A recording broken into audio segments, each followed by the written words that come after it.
Hello everybody and welcome. Sunday Hoops done and dusted, and what a weekend it has been. Get involved. Hashtag NBL23. This is the crossover and the overtime. We all crunch it into one and it just, well, let's see what happens. Liam Santamaria in the house, Damon Lowery in the house. We're in the jerseys, of course. It has been a wonderful weekend, or really probably 5 days. Weekend's probably underselling it a bit. Champion Pride round, and we're out wearing it with pride right now. I like it. I like it. I like what I got on. How you doing, boys? I'm good, man. I'm good. That was a big day of hoops. Big ramifications for the playoff race. Well, I'll tell you what, it was a historic game we just seen. Not just the massive crowd, but the very fact that we've seen the first triple-double in a couple of seasons. Xavier Cooks, he's a superstar. He's a superstar of the team that looks set to finish with the #1 seed, and he joins us now. Xav, nice job. Congratulations. Triple-double. Yeah, thanks, guys. Damon, you look great in the purple, my boy. Got a rep. Hey, look, big crowd, momentum, and of course, after last weekend where you dropped a couple, how big was this weekend to reaffirm you as a team that really everyone needs to beat? Oh, 100%. I think it was good for our confidence as well. I think we took our foot off the throttle a little bit and got a bit of complacency set in, but it was good for us. And the crowd, man, we're feeding off the crowd lately, and they're doing a great job. Zave, good job, man. Like, you guys are rolling. You're playing the right style of play. It doesn't matter who's on the court, who's off the court. But I got this one question. Just with the minutes being played, you averaging around 25, 26 minutes a game. I'm telling everybody that if you was playing 35 minutes a game, you'd be averaging 30 and 15. What you think about that? Man, I would love to play 30 minutes, but I believe in Quatnoy and all the backups, and that's the best thing about this team. We're so deep. It's not about individual minutes and all that. It's about winning games, and we're the #1 seed right now. No doubt, you're getting it done as a team. The team closed it out at the end of that game without you on the floor. But we do have to ask about the triple-double, mate. You've been flirting with it over the course of the season. How good does it feel to finally notch that up? I'm trying to hide my excitement right now. This is the one thing I've been trying to get for a long time, and I finally got it, so I'm pretty happy with myself. Hey, Xav, there's been a lot of talk and a continual conversation about you and possible NBA aspirations, and all of us here, the three of us, and I speak for many who believe that you should get an opportunity. We've seen some scouts, we've seen plenty of NBA personnel recently at NBL games. Do you feel that pressure? Do you think about it at all, the fact that you are right under their eyes? Well, you can probably tell by my last 3 performances, they've been pretty sub-average. But, no, I think it's a really good opportunity for me to see what happens, but I'm just focused on winning games right now and keeping my nerves. Zave, what's the mindset now, man? You guys got #1 seed locked up. You got one more game to go. Yeah. Is guys taking it easy? Like, what's happening? We got 2 more games to go. Sorry, 2. My bad. They better not be taking it easy. I think those last 2 games show that we can't take it easy and win games. Not in this league. It's a very tough league, so we've got to bring it every single game, and we're still trying to get better each and every day. We still got a long way to go to win a championship. We've all been talking about some of your throwdowns over the course of this season, but my boy, goodness. Oh my God. You had a great view of it. I had a great view. Talk to us. I mean, Justin just doing Justin things. I called for the oop, and probably best I didn't get it after my other oop that I got doinked on. Oh, wow, he moved it over, he moved it. He's got them long arms, and he just attacked the rim with aggression, and it was a great dunk. Hey, just on Justin Simon, X, he's really a perfect import for you this year, of course, because we know how great of a defender he is, but he's able to not just do things like that, but offensively, he's able to fit in perfectly to the system that worked so well 12 months ago. The best thing about Justin, he has no ego. So whatever role we want him to play, he'll play. He'll slash, he'll shoot corner threes, he'll play defense. He does all the little things for this team to make it so good. So I'm very lucky to have Justin as my teammate. Triple-double, W, huge crowd. Congratulations, my man. We'll talk later on. Thanks, fellas. Xavier Cooks, there you go. First triple-double. I think it was you that dropped the stat since Josh Giddey a couple of years ago. Of course, the 40-minute game and the depth of this league and the minutes that get shared around makes it a little tougher. That's a major effort for a guy who, as you said, has flirted with it in recent times. Yeah, I'm surprised he didn't actually notch up a couple more over the course of the season because they play through him so much. We know he's going to score buckets because he's such a tough cover. We know he's going to get all over the glass. And then they play through him at the offensive end. And today, the handoffs, the handoffs to Dejan Vasiljevic, bang, bang from 3. The handoffs to Quatnoy, bang, bang from 3. The kick-aheads, beautiful performance. And I agree with you. I think he's the MVP, but just narrowly over Mitch Creek. It's been a fantastic season from both those guys. Mitch has been phenomenal. Like today, phenomenal performance by Mitch. He just leads from the front like we've been saying all year, but there can only be one winner. And what Xavier Cooks did today, and like I said, Chase only plays this guy. If you talk about the PER, I don't know how to work out the player efficiency rating, but at 26 minutes a game, getting 16 and 8 and 4. Them some numbers. Hey, earlier today, it was a team in the Perth Wildcats who controlled the game for a majority of the first 3 quarters, trying to stamp their spot in the playoffs. But you know what? The JackJumpers do what the JackJumpers do. I nearly didn't get that out, but the last quarter was huge. Yeah, I said earlier in the season they're the best team in the league at executing in crunch time. And the funny thing about it today was they just didn't play their style for most of the game. They gave up a whole bunch of points. The defense wasn't on point, but in the big moments, collectively on D and Milton Doyle especially on O, they came up big.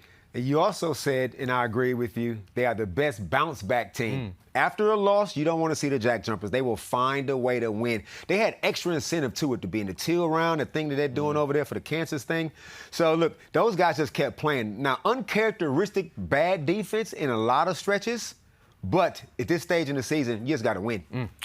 Well, Wildcats need to win at least one next week, maybe need 2 just to hold on to that spot. No Ty Webster this weekend, as we know as well, with the, what was it, the hamstring awareness or disruption or whatever it might well be. But they kind of need him back. They signed him to outscore the other team. Defensively, they've struggled for the majority of the year. It was on full show when it needed to be today. Yeah, I think also maybe they ran out of legs a little bit today, just because, now, the Friday game, the travel to Tassie on the Sunday, and also credit to the to the JackJumpers in that regard, because in that fourth quarter, when maybe they were starting to feel it a bit, the JackJumpers ramped it up and they started to feel it a lot. That's all. I don't disagree with the theory, but that's all well and good. But if they end up in a play-in game, the same thing's going to happen. So they're going to have to find a way to be able to conjure up the energy in late fourth quarters to advance to the top 4, right? What's going to happen? A play-in game? They're going to play 24 hours, 16 hours before? Well, they're going to play 48 hours later, right? We're not going to spend 5 days on the sideline. I haven't seen the schedule, but I doubt that they're going to play a play-in game and then we have 7 days just having a chat to each other and talking rubbish on TV. It's going to be a fairly quick turnaround. What's big is that those 2 games next week are both in Perth. Liam, you get a pass from me, Santamaria. Look, Perth, Bryce played the whole game. The guy can play whole games. Yeah, of course he can. Like Drury said on the commentary. There was another era where 40 minutes a game was no big deal. Okay, so he couldn't influence the game late. The JackJumpers somehow could. Like you said, you've got to find a way. And they didn't. Simple as that. They're giving up way too many points. I can't trust them on defense. As the playoffs get here and shooting percentages go down, referees start to let more things go, which is what everybody wants, apparently. Absolutely. Now you got to figure it out how you're going to get it done, and they don't defend well enough. So do you think they miss? Do they miss now? Cairns and Sydney in the final Only round? because I think they get in. Kansas wobbly. That's the only thing. I think they'll go 1 out of 2 and squeeze in. That's enough. Quick break. Here's the boys from Sportsbet right now.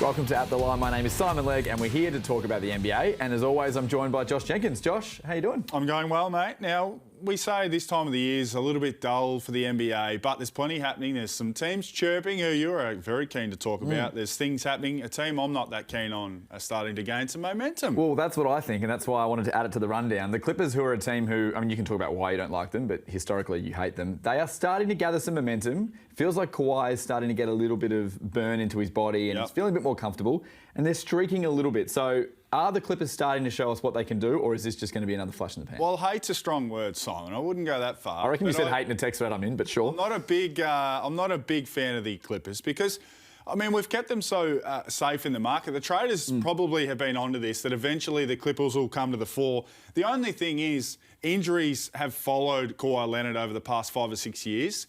And he also sits out as many games as he plays. So it's hard to even bet into a game that involves the Clippers because he sits out a lot. Well, you did say we've kept them safe in the market. We're now going to go to the Western Conference market now, and just having a look at where they're placed there. Look at that. Yeah. They've won a few games and all of a sudden they're fourth favourite. We've had them there pretty much all the way through. I mean, just go and have a look at the standings. The Nuggets are $4.50. They are going to win the Western Conference. Forget about the Warriors, forget about the Grizzlies, forget about everyone else. That's good money for Denver.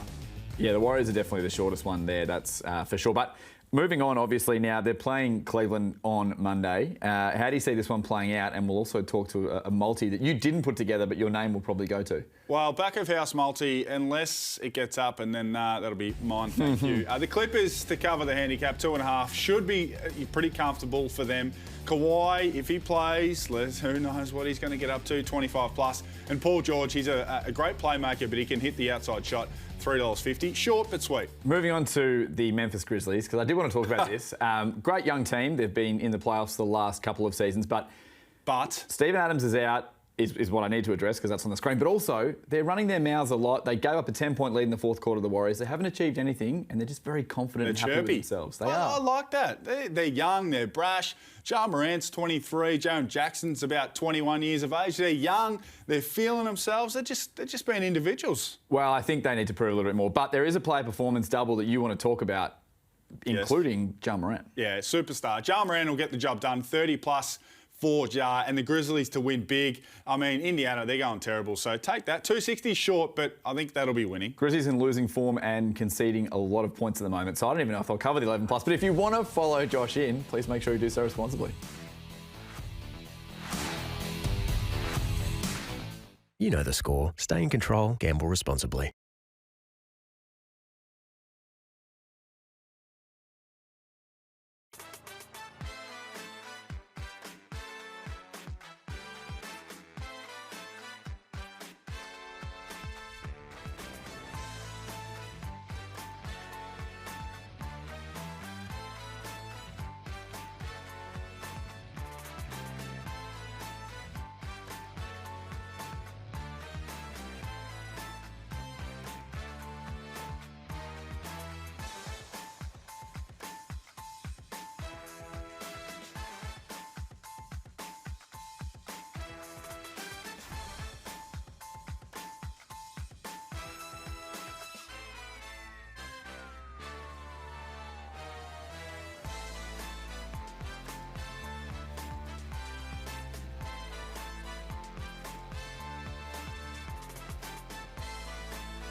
Right around the nation, Sunday night. This was a big one last night. Melbourne United, no Shea go to New Zealand. Had to make sure the stadium was dry enough to play, of course, thinking of everyone in New Zealand going through some tough times at the moment. But New Zealand, after a sluggish start in front of a big, loud home crowd, as Leafa went bang, and they found their groove from outside the arc. Rob Lowe having a nice end to the season, get the job done. And it leads us to this. Sydney Kings, whilst not officially wrapped up #1 seed, the Taipans would have to win, in the words of Andrew Gaze, by about 2,000 points to take it. So we're going to give them the #1 seed. Yeah. The Breakers trying desperately to get to the 2, but they wrap up their spot in at least a play-in game last night. The JackJumpers took a huge leap today. The Wildcats, 2 games next weekend. The Phoenix, the season is done. And United play Adelaide next Sunday, knowing exactly what they'll need to do. But probably more likely than not, they need the Wildcats to drop too, because the percentage, again, I'm no mathematical genius. In fact, I'm no genius at all. Correct. But I would say that Melbourne United would need to win by 45 to be able to get past Phoenix to be able to be in a play-in spot. Huh? I might have just made the whole thing up, Damon. I have no idea what's going on. I haven't got my graphics calculator. We got to just roll the balls out and hoop, man. Yeah, just that's give what us we're one doing. more game to sort this out. I'll tell you what I really loved about that win, though, for the Breakers yesterday. Now, it was sad for Melbourne because they've been so good over the second half of this season, and now their fate is not in their hands. But for the Breakers, to clinch that playoff spot after everything they've been through over the past couple of seasons was so good. Now, as you said, they're in the race for that top 2, so they were going to clinch it at some point, but to get it officially done was really great to see from a neutral perspective, because we've all been cheering for them this season after what they've been through. I totally understand, Damon, as to why the main conversations around the play-in, who finishes 6th, 5th compared to 7th or 8th. But that race for second is so ultra important. 1, you're automatically through, and 2, you have home court advantage when a team who's had to play an elimination game finally gets to you. It's a massive line, that 2 and 3 line. Absolutely it is. And the fact that Modi has rebuilt this whole team, not the whole team, 60% of this team, he nailed the 3 imports. Basically getting Tom Abercrombie back is basically like a new player. A rejuvenated Rob Lowe. A rising Will McDowell-White. I mean, but he coaches them hard, though, too, because he will still Cam Glidden, Isaiah Leoffa. It looks like he's ready to strangle them guys, then he'll give them a hug. Guys are bought into Modi, the way he's been preaching all year. It's so great to see. He's so passionate. Sorry, Liam. And we're going to show the clip. If anyone hasn't seen it, they probably haven't been watching the NBL and the Breakers. Have a look at this. This is after the game. They clinch a spot, and he just needs a quiet moment by himself to, one, not just reflect on the team's wonderful performance last night, but a season that has really been full of passion, emotion, and some disruption as well with the COVID situation happened around Christmas. It was emotional, passionate scenes, and I think even Melbourne United fans today, 24 hours on, can appreciate that as much as everyone else. Well, he was on a mission. He was on a mission to get the Breakers back into the postseason, and he knew in that moment that job was officially done. So it was great to see. I mean, it was a private moment that we all were in, but it's great to see him achieve that. Can they win it? Can they win the chip? You said the Taipans are wobbly. We know what the Kings can do. The Taipans are very healthy Taipans. I don't need to see Tahjere McCall running down the court like me. Like if they are healthy, they can win it. Kings can win it clearly. But New Zealand play a brand that you're not going to come in here and score over 100 points. You can forget about that. True. And we are going to make you earn everything. And they got closers as well, so they can definitely win it. Talking to Taipans, we'll touch on them next.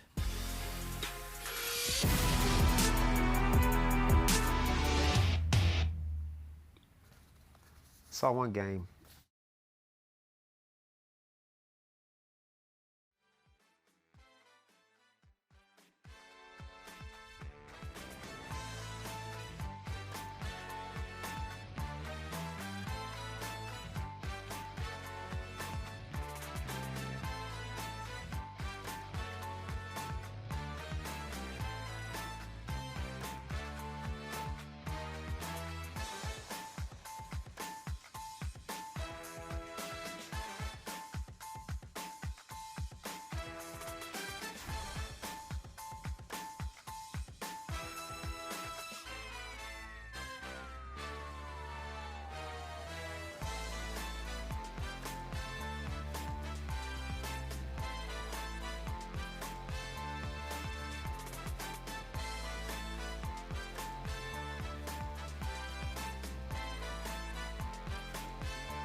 can tie it up or take the lead back. They tie it up through Tahjere McCall.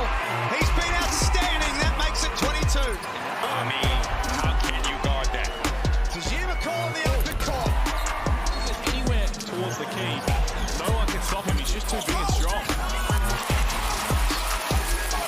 Turn over here. McCall looks it off and lays it home.